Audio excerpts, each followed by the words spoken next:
ताजदार अंबिया के गुलामों, ये जो लाहौर है ना, ये अजीब शहर है। वहां फकीर भी लेटे हैं और बादशाह भी लेटे हैं। ये क्योंकि तारीखी शहर है ना। मैंने जब वहां पंजाब यूनिवर्सिटी में एडमिशन लिया, दाखिला लिया, तो लाहौर देखने का शौक था। तो मेरे जो रूममेट्स थे, जो साथ कमरे में रहते थे हम हॉस्टल में, तो एक दिन प्रोग्राम बना, आओ लाहौर की सैर करते हैं। तो एक ही दिन में हम लाहौर की सैर को निकले।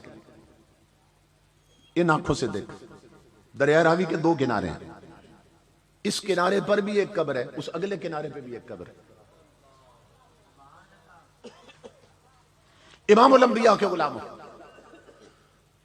इधर अगर बादशाह लेटा है, कुतुबुद्दीन ऐबक लेटा है लाहौर के अंदर, तो दूसरी तरफ हजरत मियां मीर लेटे हैं, रब का फकीर लेटा है।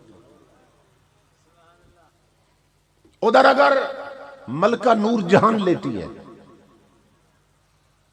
जो जहांगीर की बीवी थी, मुगलिया खानदान की बहू, अगर वो लेटी है, तो उधर हजरत बीबी पाक दामना भी लेटी है। तख्त वाली भी लेटी है, मुसल्ले वाली भी लेटी है। दरियाए रावी के दो किनारों पर दो मशहूर कब्र है, इधर भी कब्र है, उधर भी कब्र। इधर तख्त वाला लेटा है, उधर मुसल्ले वाला लेटा है। इधर ताज वाला लेटा है, उधर फटी हुई पगड़ी वाला लेटा है। इधर वो लेटा है जिसके हाथ में शराब का गिलास रहता था, उधर वो लेटा है जिसके हाथ में मदीने वाले पर दुरूद पढ़ने के लिए लकड़ी की तस्बीह रहती थी। इमामुल अंबिया के गुलामों, इधर जहांगीर लेटा है, उधर दाता मुस्तफा का फकीर लेटा है। अल्लाह की इज्जत की कसम, मैंने एक ही दिन में दोनों मज़ारात पे जाके देखा। जो बादशाह था, जब उसके मकबरे पे गए तो बाहर लान में गधे और कुत्ते फिर रहे थे, और जब मुस्तफा के मुसल्ले के फकीर के दरवाजे पर गए, दर पर, दाता दरवाजे पर, तो अल्लाह की इज्जत की कसम, दुनिया ने बताया, आज की बात नहीं है, यहां 9 सदियां हो गई, हर लम्हे मुस्तफा का कुरान पढ़ा जा रहा है।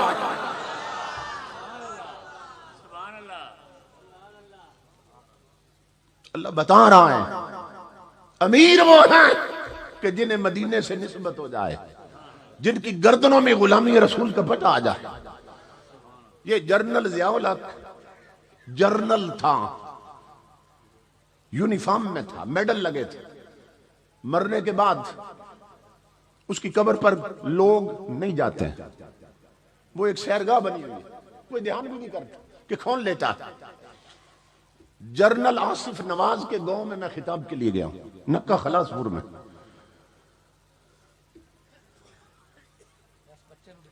उसके गांव के लोग बताने लगे कि जब ये अचानक फौत हो गया तो फौज को किसी ने शक डाल दिया कि शायद इसे जहर दे के मारा गया।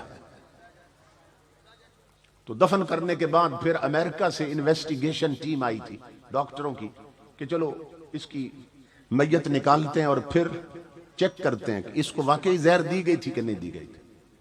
1 महीना लग गया कम बेश उनके पहुंचने में।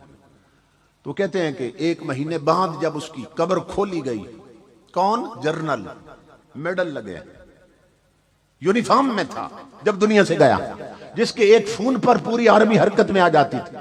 कहते हैं जब कब्र खुली तो इतनी बदबू फैली कि सिवाय उन डॉक्टरों के जो अमेरिका से आए, सब भाग गए थे, अपने बेटे भी भाग गए थे, कोई नहीं ठहर सका वहां पर।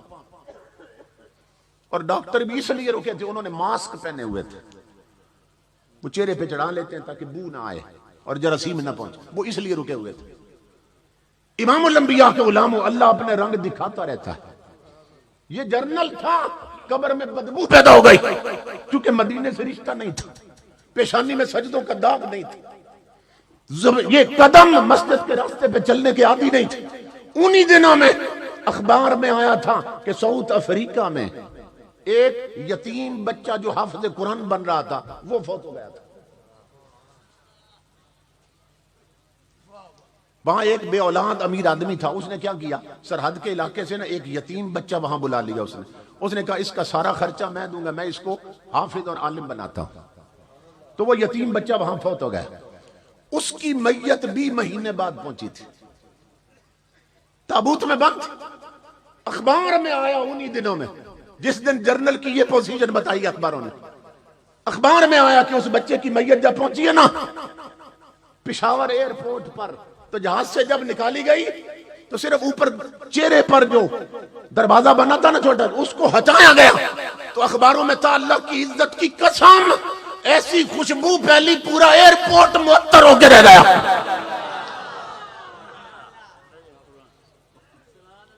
तो बताया जा रहा है कि अगर जर्नल भी हो और ताल्लुक मदीने से ना हो बदबूदार रहता है, और अगर लावारिस और यतीम भी हो और ताल्लुक मदीने से हो तो खुशबूदार होता है। इसलिए कह रहा हूं जिस खानदान के हो, जहां से हो, सबसे पहले ताल्लुक जोड़ो दहलीज रसूल के साथ, अगर खुशबूदार बनना चाहते हो।